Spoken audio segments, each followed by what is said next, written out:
Hello everyone, welcome to our channel. তোমরা দেখছো স্নেহা উজ্জ্বল blogs. Ayush সকলে খুব ভালো আছো, আমি তো খুব ভালো আছি। তোমরা আমার প্রেগনেন্টের ভিডিওগুলো দেখে কিরকম লাগছে তোমাদের অবশ্যই কিন্তু কমেন্ট করে জানিও।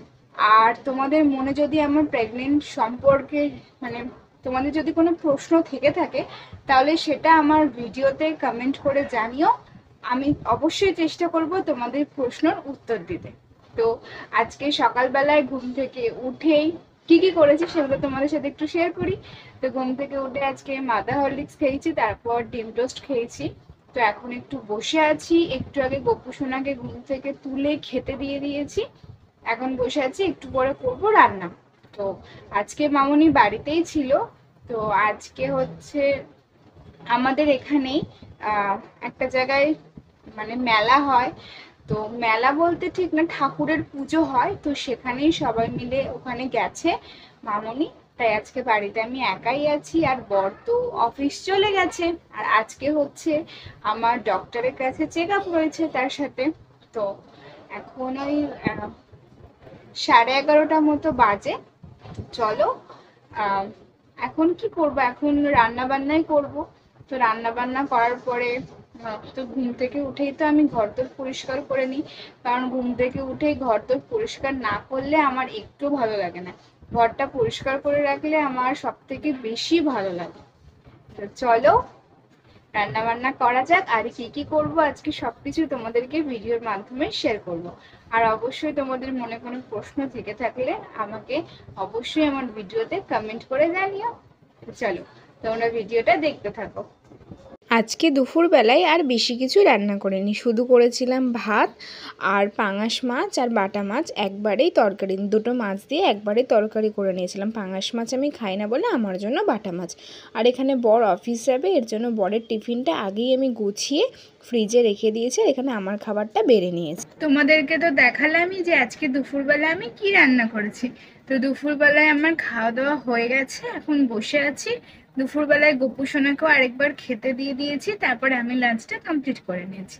কমপ্লিট করে এখন বসে আছি, তোমাদের সাথে কিছু গল্প শেয়ার করব এর জন্য। তোমরা তো দেখেছোই যে এখন আমার সাথে শুধু গপু সোনা না, এখন আমার সাথে একটা ছোট্ট রাধা সোনাও থাকে। দুজন থাকে, একটা গপু সোনা আর একটা রাধা সোনা। দুজনাই থাকে, আমি দুজনাকে এখন খেতে দিই। কিন্তু রাধা সোনার জন্য না এখনো সেরকম ভাবে ড্রেস কেনা হয়নি, কারণ আমি তো এখন উপরে যেতে পারছি না। আর আমার বর আমাকে একদমই বাইরে বের করে না। মানে আমরা যেখানে থাকি সেখানে তো সিঁড়িতে ওপরে উঠতে হয়, মানে দোতলায় থাকি। আর আমার সিঁড়িতে ওঠা নামা একদমই বারণ। এর জন্য যখন ডক্টর দেখানো হয়, মানে ডাক্তার দেখানোর হয় বা টেস্ট করানোর হয়, টেস্ট তো যদি ব্লাড টেস্ট হয়, মানে যেই টেস্টগুলো বাড়িতে এসে করার মতন হয়, সেই টেস্টগুলো বাড়িতে এসেই নিয়ে যায়। তার জন্য বাইরেও যেতে আমাকে হয় না, আর আমাকে যেতে দেয়ও না। আর যে ইউএসজি এইসবগুলোর জন্য তো আমাকে যেতেই হবে, এগুলো তো আর বাড়িতে হবে না। তো এর জন্যই বেরোই, মানে একমাত্র ইউএসজি, তারপর ডাক্তার দেখানোর সময়। আর খুব দরকার না হলে আমি নিচে নামি না, মানে আমাকে একদমই নিচে নামতে দেয় না। আর আমি না আমাদের ঘরের জানলার সামনে বসে আছি, জানলা দিয়ে কি সুন্দর হাওয়া আসছে। আর আজকে বৃষ্টিও পড়ছে, মানে ওই মুষলধারে বৃষ্টি পড়ছে না, কিন্তু কালকে সারা রাত বৃষ্টি হয়েছে। পুরো ঠান্ডা ঠান্ডা ওয়েদার ছিল, আর আমি জানলার পাশে ঘুমাই। জানলা দিয়ে অল্প অল্প বৃষ্টি আসছিল আর হাওয়া আসছিল। আমার বর তো বকছিল যে বারবার যে বৃষ্টি আসবে জানলা বন্ধ করে দাও, কিন্তু আমি একটুখানি খোলা রেখেছিলাম যাতে অল্প অল্প বৃষ্টি আসে। তো ওই হাওয়াতে আমি ঘুমিয়ে পড়েছি, আর এখন অল্প অল্প হাওয়াও দিচ্ছে, তাই জানলার সামনে বসে আছি। আর বৃষ্টিও পড়ছে অল্প অল্প, বারবার অল্প অল্প হচ্ছে আবার চলে যাচ্ছে। আচ্ছা, তোমরা বলো তো, যারা যারা এই সময় প্রেগনেন্ট আছো, তো তাদের কিরকম ফিলিংস, তারপর কাদের কিরকম শরীরের কন্ডিশন, আমাকে কিন্তু অবশ্যই কমেন্ট করে জানিও। আমার সেই রকম একটা শরীর খারাপ হয় না। আমার প্রবলেম দুটো হয়, একটা হচ্ছে পিঠে ব্যথা হয়, আর তোমার পায়ে ব্যথা হয়। পায়ে ব্যথা বলতে হাঁটুতে ব্যথা করে। আর খাওয়া দাওয়ার দিক থেকে আমি সবকিছুই খেতে পারি, আমার কোনো প্রবলেম হয় না। প্রথম কদিন একটু বমি বমি হতো, কিন্তু এখন আমার বমিও হয় না, কিচ্ছু হয় না। প্রথম কটা দিন মাছ খেতে পারতাম না, কিন্তু বাটা মাছটা খেতে পারতাম। তো বাটা মাছ খাওয়ার পরে আবার কিছুদিন পর থেকে আমি রুই মাছ, কাতলা মাছ, এই মাছগুলো খাওয়া অভ্যাস করেছি। তো এখন আবার আমি সব মাছই খেতে পারি, মাছ, ডিম, মাংস সব কিছুই খেতে পারি। আরেকটা কি জানো, নতুন জিনিস হয়েছে এই প্রেগনেন্ট হওয়ার পরে, আমার জীবনেও মাটন খেতে ইচ্ছে হতো না, কিন্তু এই প্রেগনেন্ট হওয়ার পরে আমার যেন অতিরিক্ত মাটন খেতে ইচ্ছে করে, জানি না কেন। তোমাদের এরকম কারোর ইচ্ছে হলে অবশ্যই কমেন্ট করে জানিও। ছোটবেলা থেকে তো আমি মাটন একদমই পছন্দ করতাম না, আর বড় হলেও যেটুকু মাটন খেতাম সেটুকু গিয়েও জোর করলে বা ওই সলিড সলিড খেতাম, মানে সলিড বলতে যে শক্ত শক্ত যেইগুলো সেইগুলো খেতাম, আর মেটেটা খেতাম, চর্বি তো খেতেই পারতাম না। আর এখন যেন আমার অতিরিক্ত মাটন খেতে ইচ্ছে করে। তো বিয়ে হয়ে আসার পরে আমার বর দেখেছে যে আমি মাটন খেতে পারি না, আর মাটন খেলে ওই মেটেটা আর শক্ত শক্ত খাই, তো সেই রকমই আমার জন্য নিয়ে আসতো। আর তারপরে এই সময় আমার যখন ইচ্ছা হয়, আমার প্রেগনেন্ট হওয়ার পর আমাকে 2বার মাটন এনে দিয়েছে আমার ইচ্ছা হয় বলে, কিন্তু আমার তেল মশলা মানে অতিরিক্ত রিচ খাবার সবকিছুই এখন টোটালি বারণ।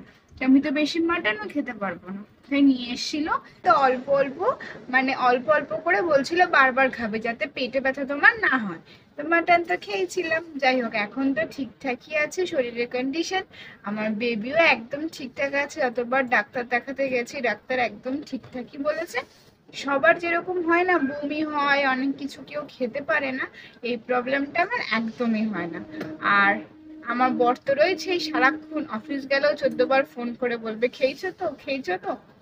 যাই হোক, তো বেবি হওয়ার আগেও আমার কিছু প্রবলেম হয়েছিল পেটে, তো এর জন্য আমার টোটালি রিচ খাবার, বাইরের খাবার বারণ। আর আমার বর জবের থেকে শুনতে পেরেছে, আর তারপর প্রেগনেন্ট হওয়ার পর তো আমাকে একদমই বাইরের খাবার খেতে দেয় না, সেই কান্নাকাটি করে তারপরে এনে দেয় খাবার, মানে যতটুকু এনে, মানে যতটুকু খাওয়ার দরকার ততটুকুই, বেশিও খেতে দেয় না।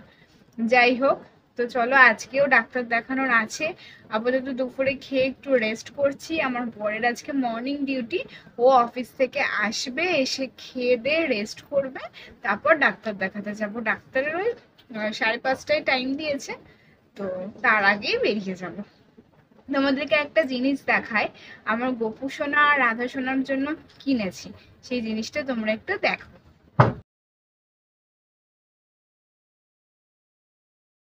দেখো, এই দোলনাটা তো আমি এমন জায়গায় ঝোলাতে পারি না যেখানে ওকে মানে ঝোলানো যাবে, আমি জাস্ট একটা পেরেকে, এখানে পেরেক আছে দেয়ালের পাশে, সেখানে টাঙিয়ে রেখেছি।